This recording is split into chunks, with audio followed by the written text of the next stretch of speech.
je m'appelle Charles. Ma fille m'a quitté, pas parce qu'elle y était forcée, pas parce que je lui ai fait du mal, mais parce qu'elle l'a choisi. Un mardi, dans ma propre cuisine, avec un sourire aux lèvres, elle m'a regardé, elle m'a tenu la main, elle a dit qu'elle s'inquiète pour moi, qu'elle m'aime, qu'elle veut seulement le meilleur pour moi. Puis elle a tout pris, ma maison, mon argent, ma dignité, et elle est partie. Voilà mon histoire.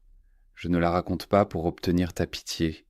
Je la raconte parce que je sais que je ne suis pas seul, parce que, quelque part, quelqu'un ressent la même chose.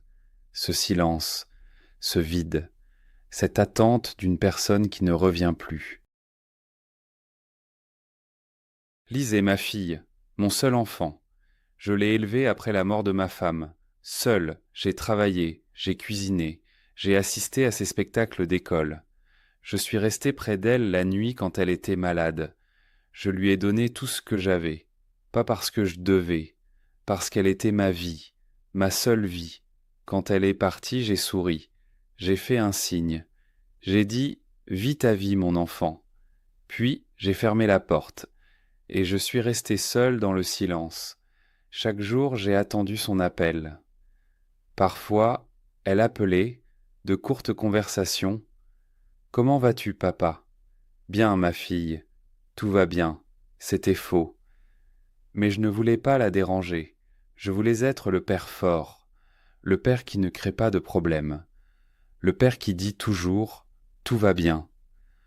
Mon erreur a été de trop la croire, de penser qu'elle me voyait vraiment. Je me suis trompé. Ce mardi-là, elle est venue, inattendue. J'ai entendu la sonnette. Je suis allé à la porte. Et là, elle était là. Lise, ma fille. Plus âgée que dans mon souvenir. Mais son sourire était le même, le sourire que je connaissais si bien, le sourire qui me faisait croire que tout allait bien. Je l'ai serrée dans mes bras, fort, plus longtemps qu'elle ne l'attendait, je crois. J'ai respiré son odeur, cette odeur unique que seule elle possède. J'ai pensé, elle est là, tout va bien, elle est là.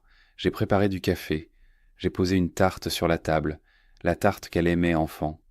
J'ai tout donné, comme toujours, comme d'habitude. Nous avons parlé de sa vie, de son travail, de son mari. J'ai écouté. Chaque mot comptait pour moi, parce que ces mots sont toujours rares. Puis son visage a changé, juste un peu. Mais je l'ai vu. Un père voit cela, il connaît le visage de son enfant, chaque ride, chaque expression. J'ai pensé, il y a quelque chose arrive maintenant. Elle a commencé à parler, calmement, presque trop calmement. Elle a dit qu'elle s'inquiète, que la maison est trop vieille, trop grande pour moi seul, que je vieillis, que ce n'est pas sûr. Ces mots semblaient raisonnables, ils semblaient pleins de soin. Ils ressemblaient aux mots de quelqu'un qui se soucie vraiment. Elle a parlé d'une maison de retraite, d'une bonne maison, pas loin, avec un jardin, avec d'autres personnes, avec du personnel. Elle a dit que je serais heureux là-bas. Je l'ai écoutée, et en moi il y avait ce combat. Une part de moi disait « c'est faux, écoute bien ». Une autre part disait « c'est ta fille, elle t'aime, fais-lui confiance ». Je n'ai pas écouté la mauvaise part. Je l'ai regardée, ce visage, ce sourire. J'ai pensé « elle veut mon bien, c'est mon enfant ». Un enfant ne fait pas de mal à son père. Alors j'ai dit « oui ». Ce petit mot, si facile à dire, si lourd après. La maison a été vendue. Vite, très vite, Lise a tout géré. Les appels, les papiers, les décisions. J'ai signé ce qu'elle a posé devant moi, je n'ai pas tout lu, je lui fais confiance, je lui ai toujours fait confiance. L'argent est allé sur un compte commun, a-t-elle dit, pour la maison de retraite, pour mon avenir. J'ai hoché la tête. Le jour où j'ai quitté la maison était gris. Froid, j'ai traversé chaque pièce. Lentement, j'ai posé ma main sur les murs. Ces murs, qui ont tout vu, le coin où ma femme lisait toujours, la tache au sol où Lise est tombée enfant, la cuisine où nous avons passé tant de soirées.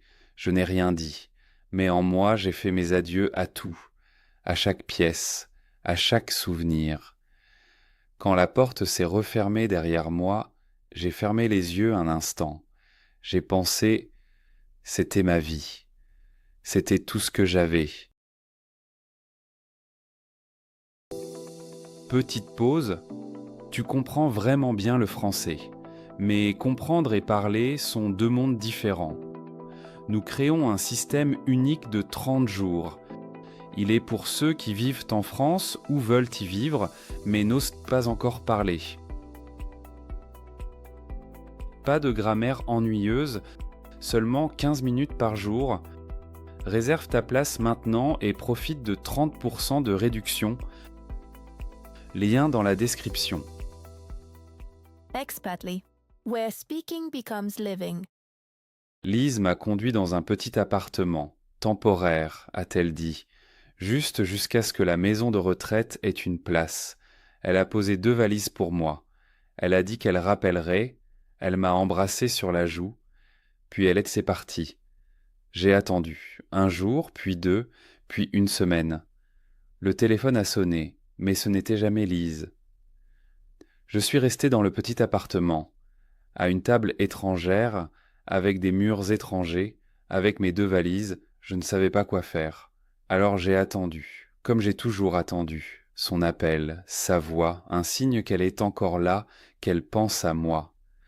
Certains soirs j'ai appelé son téléphone. Il a sonné, personne n'a répondu. J'ai laissé un message 2, 3, puis j'ai arrêté, parce que j'ai compris que les messages n'arrivaient nulle part, ou peut-être que si, et elle n'a quand même pas répondu. C'était pire. Un jour, j'ai arrêté de cuisiner. J'ai juste cessé. Que pouvais-je préparer? Pour qui? Je suis resté sur le canapé. J'ai regardé par la fenêtre. Les jours ont passé, l'un après l'autre, pareil, gris, vide. Mon voisin a frappé à la porte. Je ne sais pas depuis quand. Je l'entendais à peine. Il a appelé par la fente « Charles ». J'ai entendu mon nom, ce son simple. Entendre mon nom, prononcé par quelqu'un, cela m'a ramené. Je suis allé à la porte. J'ai ouvert. Il était là, un homme âgé, je le connaissais à peine. Mais il m'a regardé, vraiment regardé. Il a dit « Je m'inquiète pour vous. Pas de grands mots, pas de drame. Juste ces mots simples. Je ne savais que dire. Alors j'ai répondu « Je vais bien ». Il a hoché la tête, mais il n'est pas parti. Il a demandé « Puis-je entrer ?» Je l'ai laissé entrer. Il s'est assis, il est resté silencieux, et ce silence n'était pas comme l'autre silence. Il n'était pas vide, il était plein, plein d'humanité. Mon voisin a appelé quelqu'un, une femme du service social. Elle s'appelle Maria. Elle est jeune, bien plus jeune que je ne l'imaginais. Elle est venue. Elle s'est assise, pas derrière un bureau, à côté de moi, sur le canapé. Elle n'a pas posé de questions tout de suite. Elle n'a pas expliqué tout de suite. Elle s'est juste restée là. Puis elle a demandé « Comment vous appelez-vous » J'ai répondu « Charles ». Elle a souri. Un vrai sourire.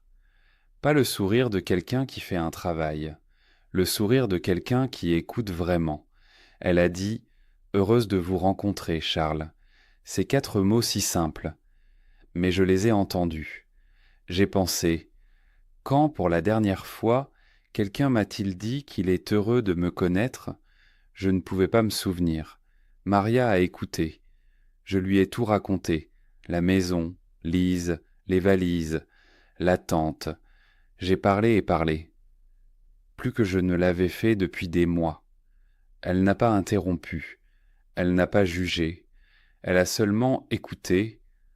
Parfois, elle hochait la tête. Parfois, elle ne faisait rien, juste rester là. Cela suffisait. C'était plus que suffisant. Maria m'a aidé, pas parce qu'elle devait. Je l'ai senti. Ce n'était pas un travail pour elle, c'était plus. Elle m'a trouvé un petit logement, meilleur que celui où j'étais, plus lumineux, avec une fenêtre où entre le soleil. Elle m'a aidé pour l'emménagement, mes 2 valises, mes photos, mes quelques affaires. Quand tout fut dedans, j'ai regardé autour. Ce petit appartement, des murs étrangers, mais du soleil.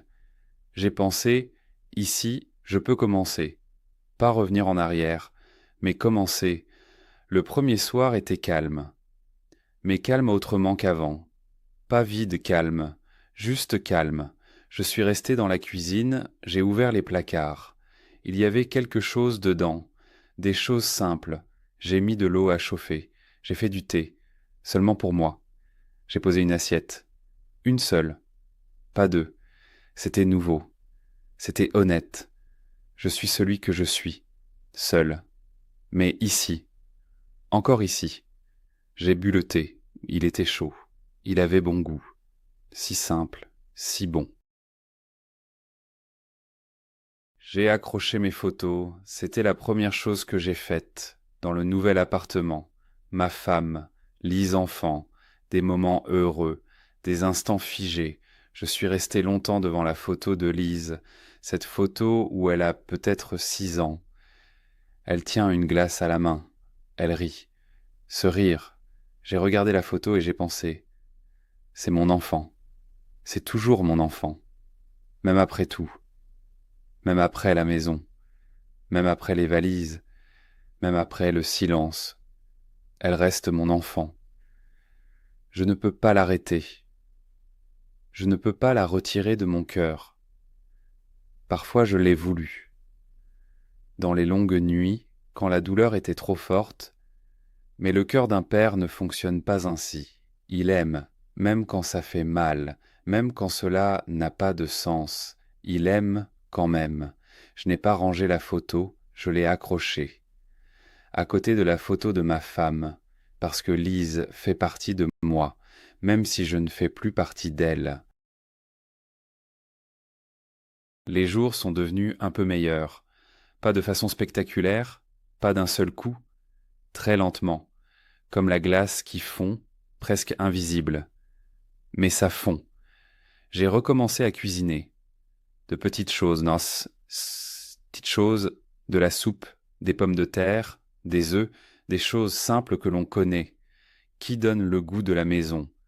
Maria est passée parfois, pas toujours, mais parfois. Elle a frappé à la porte. J'ai ouvert. Elle a demandé « Tu as mangé ?» J'ai répondu « Oui », elle a souri. Parfois, elle s'est assise, nous avons bu du thé, nous avons parlé de petites choses, du temps, des nouvelles, de ma femme parfois, de beaux souvenirs. Maria a ri de mes vieilles histoires. Ce rire, il a ouvert quelque chose en moi. Cette joie de faire rire quelqu'un. Je l'avais oublié, comme c'est bon, comme cela rend vivant. Un soir, elle a demandé « Que faisais-tu, jeune homme, Charles ?» J'ai raconté, beaucoup raconté, mon travail, mes voyages, ma femme, Lise petite fille, Maria a écouté, vraiment écouté, et j'ai compris, ma vie a de la valeur, pas à cause de la maison, pas à cause de l'argent, mais à cause de ces histoires, à cause de ce que j'ai vécu. Petite interruption. Si tu écoutes et comprends déjà le français, tu fais plus que la plupart. Et si tu veux aller encore plus loin, j'ai écrit exactement ce qu'il te faut. Un livre plein d'histoires qui feront passer ton français au niveau supérieur. Lien en bas dans les commentaires. Lise ne m'a jamais contacté, pas une seule fois. Aucun appel, aucun message, rien. Un jour j'ai cessé d'attendre. Ce n'était pas un moment dramatique, pas une grande décision, c'est juste arrivé. Un matin, je me suis réveillé.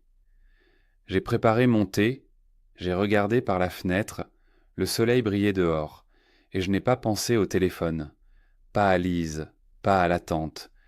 J'ai simplement regardé le soleil. C'était le moment. Petit, calme, mais important. Je ne sais pas où Lise est maintenant. Je ne sais pas ce qu'elle pense. J'espère qu'elle est heureuse. Vraiment.